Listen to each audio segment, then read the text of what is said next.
Welcome everybody to the K&B Music Den. As always, I'm Brad, and you, sir? Everybody's friend Keith. There he is. So, as the little clip thing says before you go in and watch the video, we are doing a review on Bryan Adams' 1985.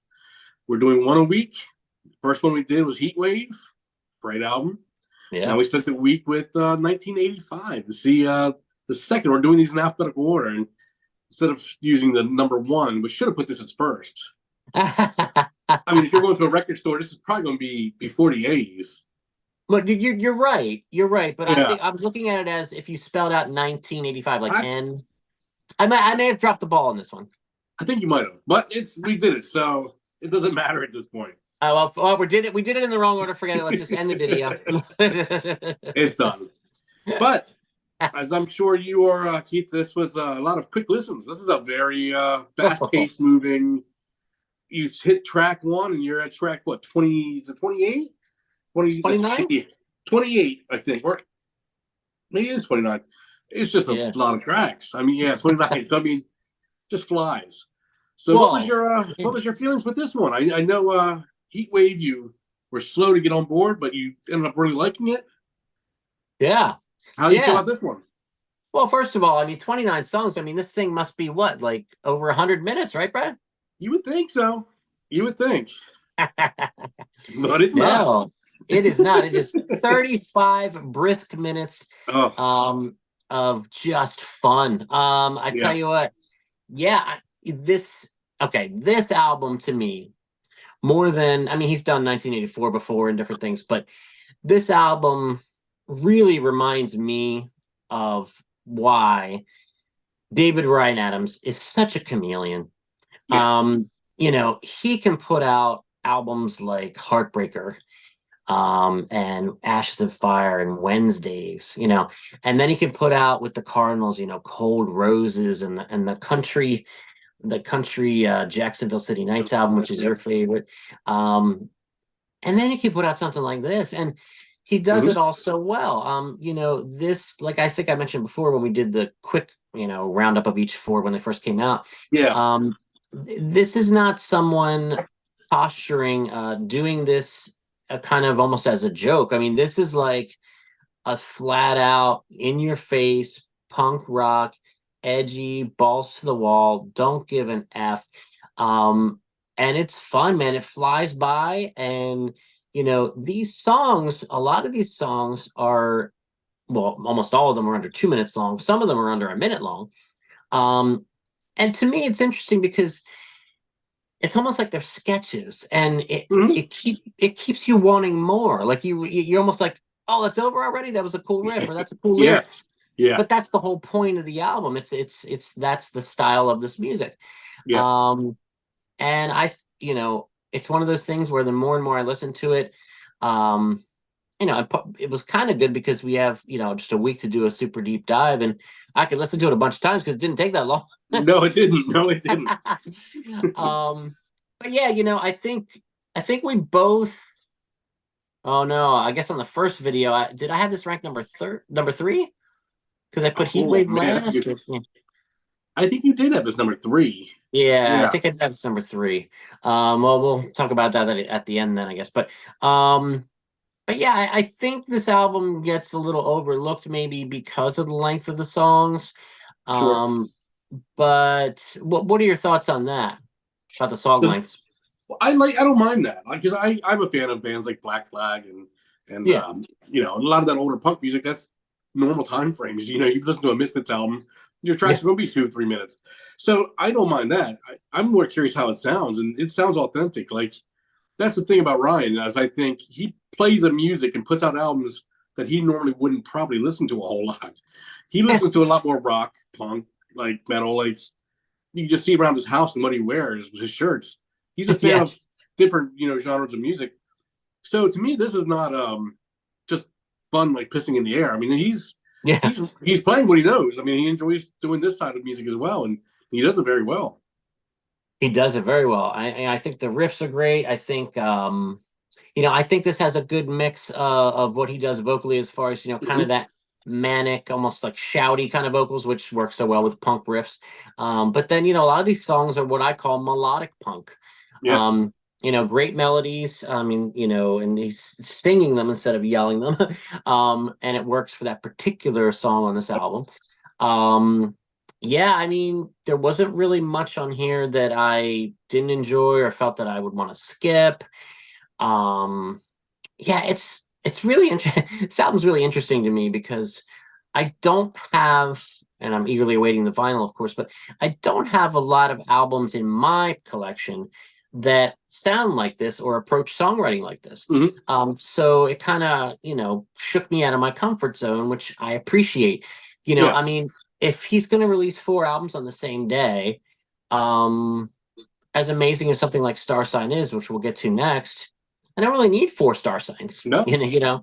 So I'm really glad that he did this, and I'm glad that I ordered it, and just got them all instead of trying to pick, well, which one would I like the most? And I'm gonna really love listening to this on vinyl when we do get it. So were there any standout tracks for you? I mean, it's kind of a hard question because I mean, early on, I really liked Waste of Time. Yeah. Thought that was a really great opening track. I liked Lucy, track 13. I was really big on. Yeah. I think How to Belong too. How to Belong was another one I really liked. Yeah. There was a lot of good standout tracks on here. There were some that were kind of funny that I was like, wow, what was the one that oh man, I'm gonna forget the name of it now.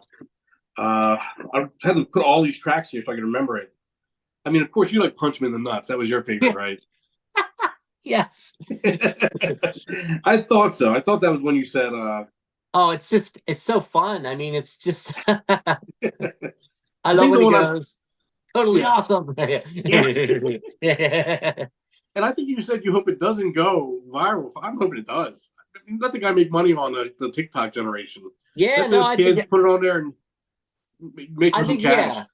I mean, I was saying in the other video, I think it would be a shame if that's all the young people knew Ryan Adams for was a minute and a half long song about punching people in the nuts. But at the same time, I mean, hey, like you said, man, let him get his money. Yeah, some of those kids listen to Graham Parsons, and might end up discovering him. So who knows? But now I do want to. Well, one of my standout tracks, a lot of the ones you mentioned are on my list too. Okay. I really like "You Are the Enemy." That's so funny you said that, because that was the one I was getting ready to mention was weird to me. He's so angry in that song.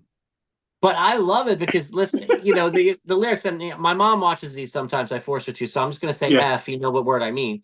But when he's yelling, F your America, F your schools, F your society, you are the enemy. It's just like, I don't know. I just want to like punch myself in the face. It's so cool.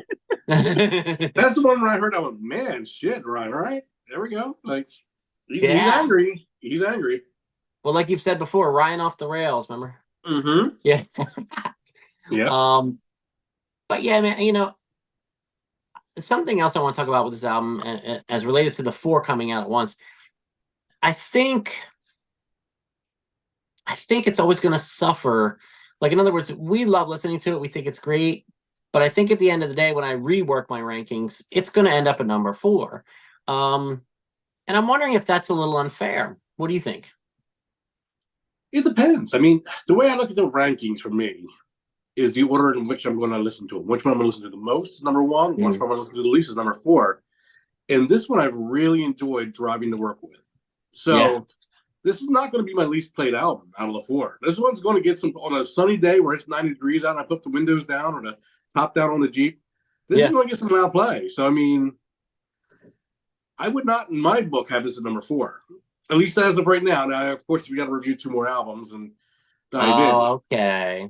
So, but I got a feeling this might even be listened to more than Heatwave. I don't know though. I really like Heatwave as well, but this was a better driving album than even Heatwave. This was fun just to put on and turn up. And, I mean, it's a great fun album, and it's really well done. So I mean, I don't know. We'll see. This one definitely caught me off guard as far as how much I did like it. Yeah, me too, in a way. So if I'm reading you right, we're halfway through this experiment of really diving deeper into these 4 albums after the initial listen. So your initial ranking had 1985 at number 4, and as of now, you're saying there's a good chance it'll move up? I'm thinking it might. I'm thinking it might, Okay. but I got to listen to these last two albums and really dive into them Exactly. and see what I think. Yeah. Yep. Well, I kind of feel the same way. I had it at, oh, I think I had it at number 3 because I think I did have Heatwave at number 4, You which, did, yeah.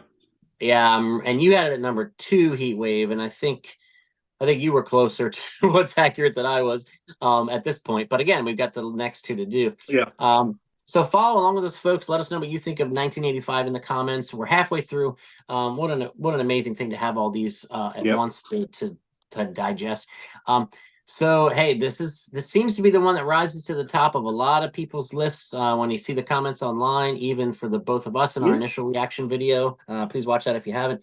The great, amazing album Star Sign. So I'm gonna have real fun diving into this one. Yeah. So I've forced myself not to listen to it too much in anticipating this dive week because I was, needed to focus on the other ones. But I am ready to embrace Star Sign and all of its glory. So we're going to do that, and we're going to talk about it next time we're on doing these Ryan Adams reviews of the new albums. So is Star Sign being a little overhyped and oversold after we do the deep dive, or is it just right? We'll see, says Goldilocks.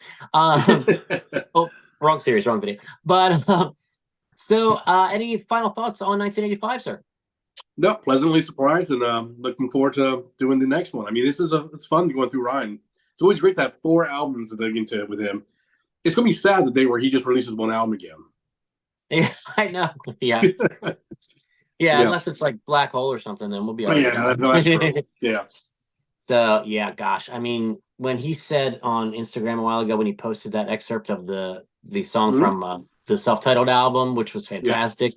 He said he's got like 20 of those on a reel that have never been leaked. I mean, who knows what else he has?